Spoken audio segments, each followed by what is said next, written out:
अस्सलाम वालेकुम, hope you all are fine. आज जो हम टॉपिक डिस्कस करने लगे हैं it's Bell's and facial palsy, जिसमें हमें हमेशा से बहुत ज़्यादा कन्फ्यूजन रहती है क्योंकि हर जगह पे हमें इसके डिफरेंसेस मिलते हैं। Even AI is giving us, but जो मैंने अभी डिस्कवर किया है ये सारी चीज़ें it's not from only one origin.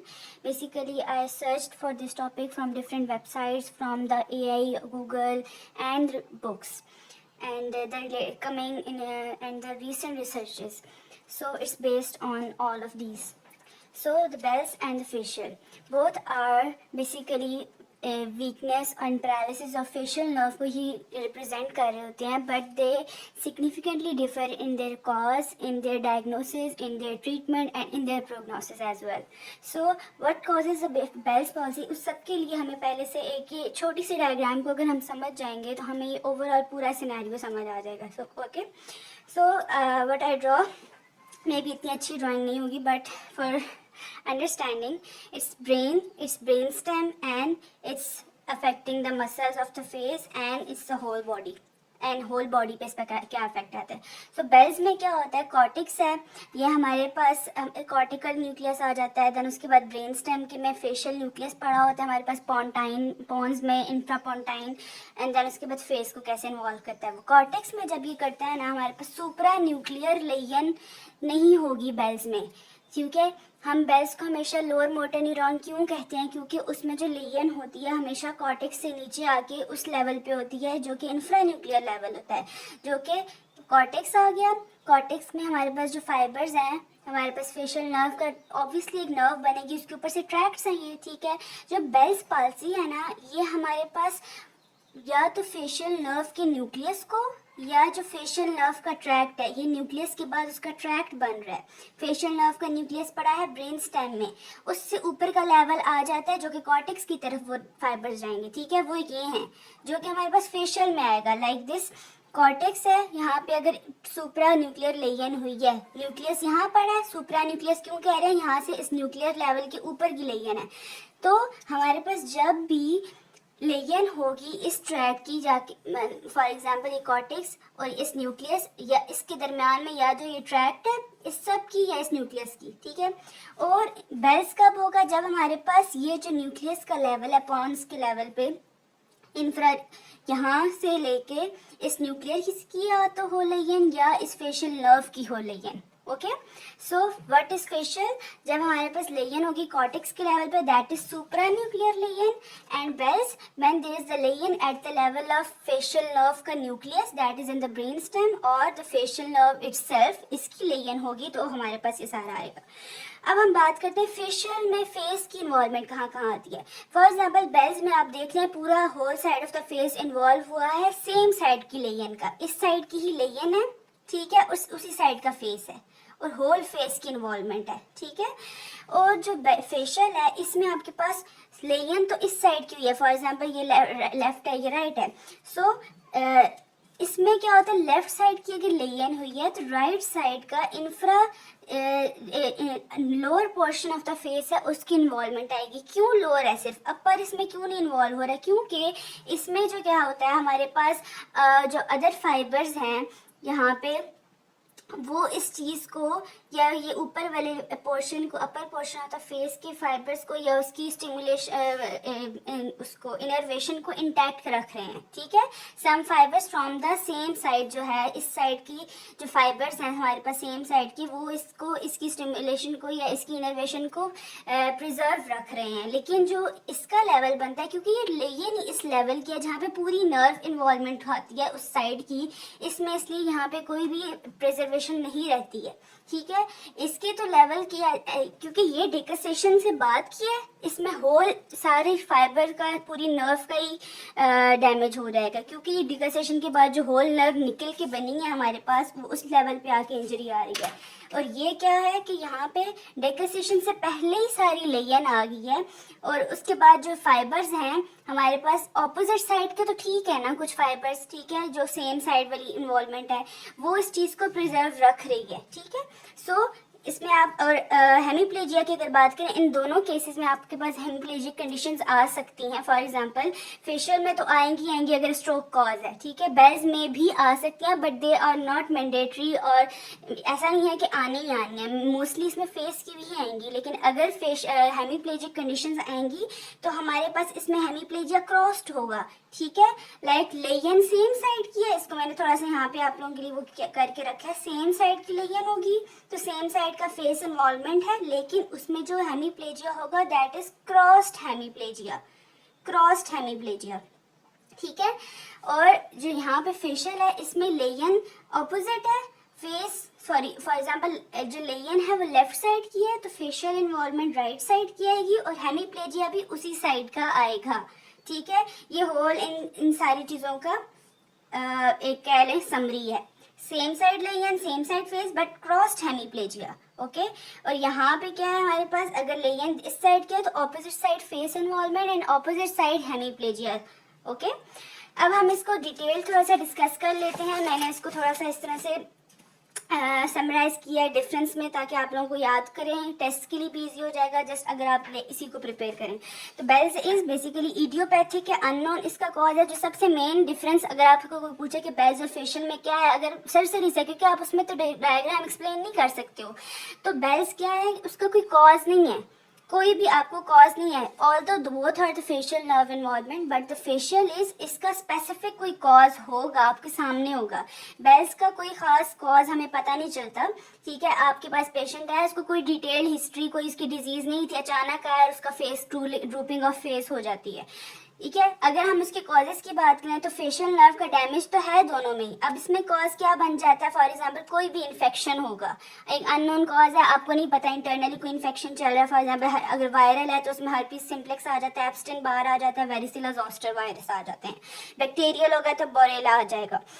Facial nerve की अगर बात करेंगे, इसके पास आपके पास स्पेसिफिक कॉज होगा, वो सेंट्रल कॉज भी हो सकता है, वो पेरिफेरल कॉज भी हो सकता है, ओके। सेंट्रल में आपके पास एमएस मल्टीपल स्क्लेरोसिस आ जाता है, स्ट्रोक की हिस्ट्री आ जाती है या ट्यूमर आ जाता है, ठीक है। अक्सर कहते हैं पेशेंट प्रेजेंट करते हैं कि हमारा ब्लड प्रेशर रात के टाइम पे बहुत हाई हुआ अचानक और सुबह उठे हैं तो उनका फेशियल ऐसे एक्सप्रेशंस हो गए हैं। पेरिफेरल कॉजेज की अगर बात की जाए तो ट्रॉमा हो सकता है कोई भी, ठीक है, कोई भी आपके पास एक्सीडेंटल ट्रॉमा हो सकता है, और अगर इन्फेक्शन हो जाए तो लाइम डिजीज हो सकती है, ओके। अगर इनकी ऑनसेट और प्रेजेंटेशन की बात करें तो बेल्स आपके पास सडन ऑनसेट है, आपके पास कोई डिटेल, आपके पास पहले से कोई हिस्ट्री इसकी नहीं पड़ी होगी, यूजुअली यूनिलैटरल होता है, और इसमें अपर और लोअर फेस बोथ इन्वॉल्वमेंट होती है, अभी भी आपको मैंने बताया था, ठीक है। और इसके साथ आपके पास ईयर का पेन आ सकता है, टेयरिंग की हिस्ट्री आ सकती है, और अल्टर्ड टेस्ट आ सकती है। क्यों, इस सब का रीजन क्या है, बेल्स में हमेशा, क्योंकि हमें पता है फेशियल नर्व हमारे पास लैक्राइमल ग्लैंड्स को सप्लाई करी होती है जो कि टीयर्स का प्रोड्यूस करते हैं, सबलिंगुअल और सबमैंडिबुलर ग्लैंड्स को भी सप्लाई करता है जो कि हमारे पास सैलिवेशन को कंट्रोल कर रहे होते हैं, anterior 2/3 of the tongue को सप्लाई करता है जो कि हमारे पास टेस्ट को कर रहा होता है कंट्रोल। उसके अलावा जो है हमारे पास म्यूकोसल मेम्ब्रेन्स ऑफ नोज और नेजोफेरिंग्स को भी, और आई की भी, इन सबको इसकी सप्लाई है, इसलिए ये सारी चीज़ें इसके साथ इन्वॉल्व होंगी, ठीक है। लेकिन जो फेशियल है उसमें वेरी करता है विद कॉज। अगर पेरिफेरल होगा तो उसके सेम कॉजेज हो सकते हैं, सिम्टम्स प्रेजेंटेशन हो सकती है एज बेल्स, लेकिन अगर सेंट्रल है तो उसमें क्या होगा, फोरहेड में कोई इन्वॉल्वमेंट नहीं आएगी। लाइक अगर बेल्स है तो उसमें हमारे पास फोरहेड की रिंकलिंग बिल्कुल डिसअपियर हो जाती है, क्योंकि उसमें upper half of the face भी इन्वॉल्व है। लेकिन जो फेशियल है उसमें upper half of the face की इन्वॉल्वमेंट नहीं होती है, वो स्पेयर कर जाता है, लेकिन जो lower half of the face है वो इन्वॉल्व हो जाता है। अब इसमें मैकेनिज्म अभी आपको पीछे मैंने डायग्राम में भी समझाया था कि जो बेल्स है उसमें फेशियल नर्व का मोटर न्यूक्लियस की या तो इन्वॉल्वमेंट होगी या नर्व की होगी, या तो इस न्यूक्लियस की इन्वॉल्वमेंट है या इस नर्व की है, ठीक है। लेकिन जो फेशियल अपर मोटर न्यूरॉन है उसमें क्या है, ये जो इस एरिया से ऊपर का ट्रैक्ट है जितना भी सुप्रा न्यूक्लियर, ठीक है, इस ट्रैक्ट की इन्वॉल्वमेंट होगी। तो ये सारी चीज़ें ऐसे आ जाती हैं। नेक्स्ट इज कि इसके सिम्टम्स जल्दी जल्दी से हम डिस्कस कर लेते हैं, बार बार ये डिस्कस हो ही रहे हैं। नेजोलेबियल फोल्ड एब्सेंट हो जाएगी, wrinkling of the face absent हो जाएगा, जो हमारे पास हम फेस की फोरहेड पे जो हम रिंकल्स बनाते हैं वो एब्सेंट हो जाएगा। Drooping of the eyelid, mouth हो जाएगा। Absence of the wrinkles forehead, again वही बात, inability to close the eye, eye opening रह जाती है हमेशा।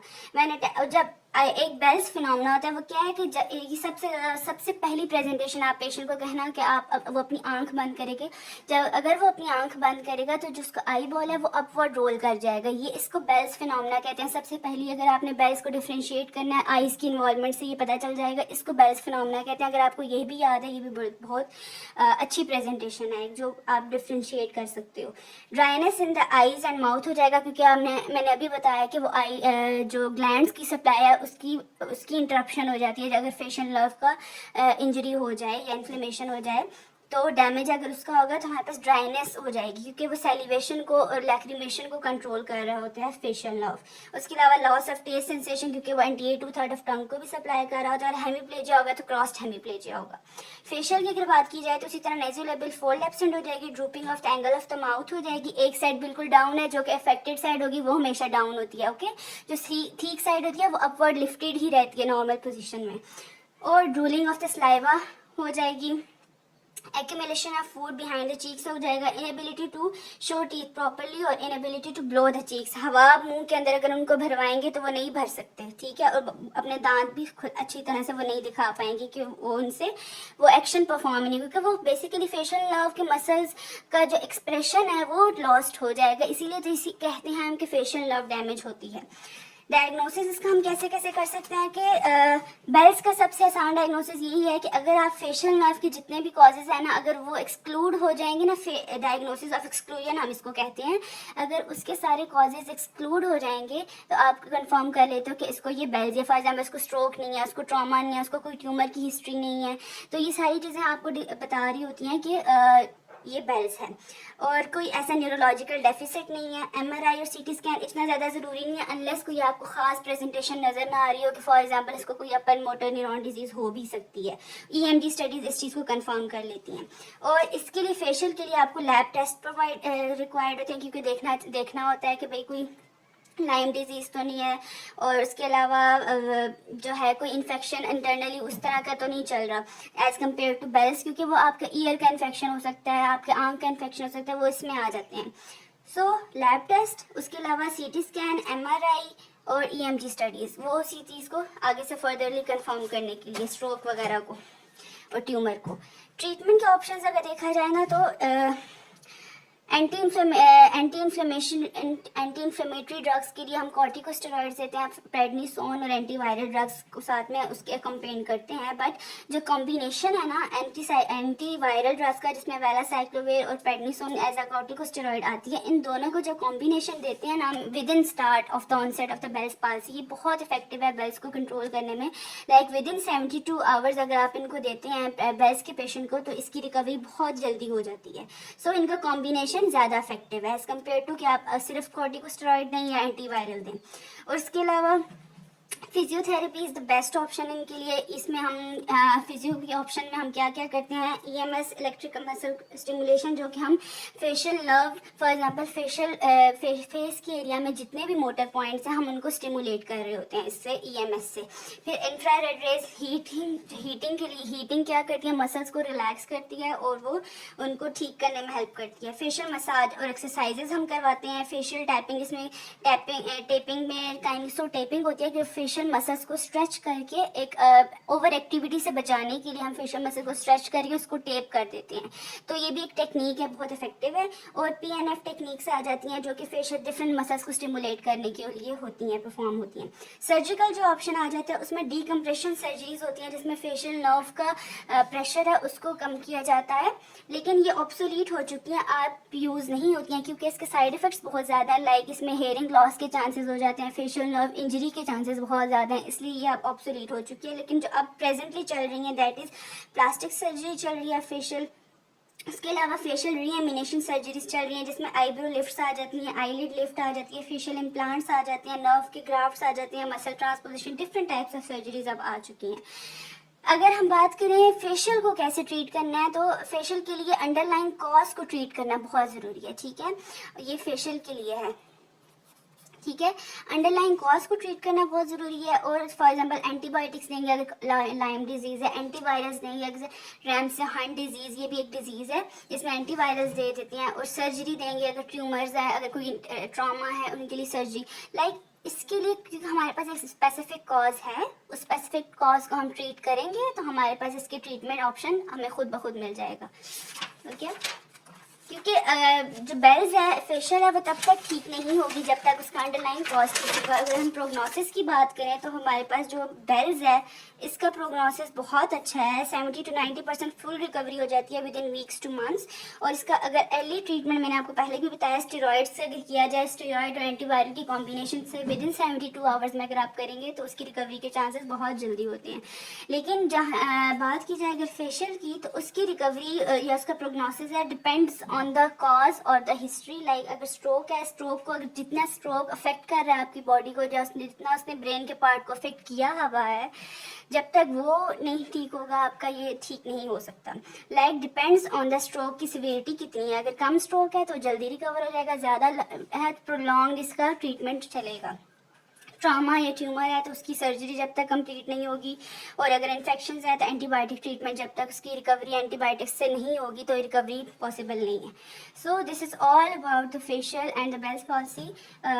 Late me know if you find anything difficult. और अगर आपको किसी और स्पेसिफिक टॉपिक पे कोई भी चीज़ आपको डिटेल्ड वीडियो चाहिए तो आप वो भी बता सकते हैं। Thank you so much.